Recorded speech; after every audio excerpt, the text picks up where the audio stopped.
ಸೀತಾಮಾತೆಯನ್ನು ಬಂಧನದಿಂದ ಬಿಡಿಸದೆ ಹೋದರೆ ಅಗ್ನಿಗಾಹುತಿಯೊಂದೇ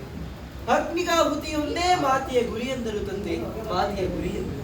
ಸೀತಾ, ಹಾಗೆ ನುಡಿಯಬೇಡ. ಮಾಸದ ಅವಧಿ ಕೂಡದು ಸೀತಾ, ಕೂಡದು.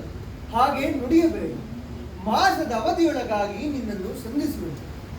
ಈ ಚೂಡಾರತ್ನವನ್ನು ಕಂಡೊಡನೆ ನಿನ್ನನ್ನೇ ಕಂಡಷ್ಟು ಮಹದಾನಂದವಾಯಿತು. ಹನುಮ, ಈ ನರನಿಗಾಗಿ ವಾನರ ಕುಲವೇ ಮಾಡಿದ ಸೇವೆ, ಈ ನರನಿಗಾಗಿ ವಾನರ ಕುಲವೇ ಶಿಕ್ಷಾಬದ್ಧವಾಗಿ ಮಾಡಿದ ಸೇವೆಗೆ ಏನನ್ನೂ ನುಡಿಯದ ಮೂಕಪ್ರೇಕ್ಷ ಈ ರಾಮ. ಶತಯೋಜನ ವಿಸ್ತಾರವಾದ ಶರದಿಯ ದಾಟಿ ಸೀತೆಯ ಕುಶಲವಾದ್ಯೆಂದು ತಂದ ನಿನಗೆ ಏನನ್ನು ನೀಡಲಿ ಪ್ರಭು, ಬೇರೇನು ಬೇಡಲಾರೆ ತಂದೆ. ತಮ್ಮ ಪಾದ ಸೇವೆಯ ಭಾಗ್ಯವನ್ನು ಸದಾಕಾಲವು ತಮ್ಮ ಪಾದ ಸೇವೆಯ ಕೈಂಕರ್ಯದು. ಬೇರೇನು ಬೇಡಲಾರೆ ತಂದೆ. ಸದಾಕಾಲವು ತಮ್ಮ ಪಾದ ಸೇವೆಯ ಕೈಂಕರ್ಯದ ಭಾಗ್ಯವನ್ನು ಅನುಗ್ರಹಿಸಿ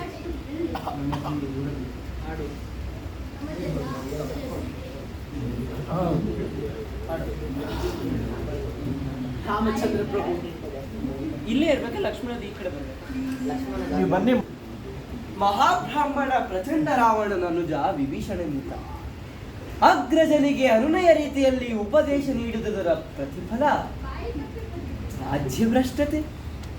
ಆಶ್ರಯ ನುಡಿದ ನುಡಿಗೆ ಸಿಡಿಲರಗಿದರು, ಕಡಲೆ ಬತ್ತಿದರು ಸುಳ್ಳಾಗದು.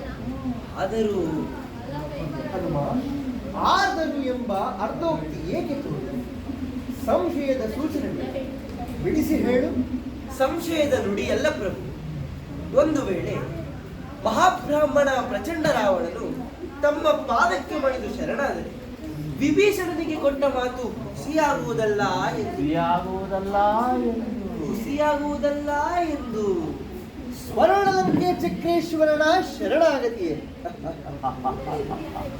ಆಗೊಂದು ವೇಳೆ ಶರಣಾದರೆ ವಿಭೀಷಣನಿಗೆ ನನ್ನ ಅಯೋಧ್ಯೆಯನ್ನೇ ಬಳುವಳೆಯಾಗಿ ಕೊಡುತ್ತೇನೆ. ಧನ್ಯನಾದೆ ಪ್ರಭು, ಧನ್ಯನಾದೆ.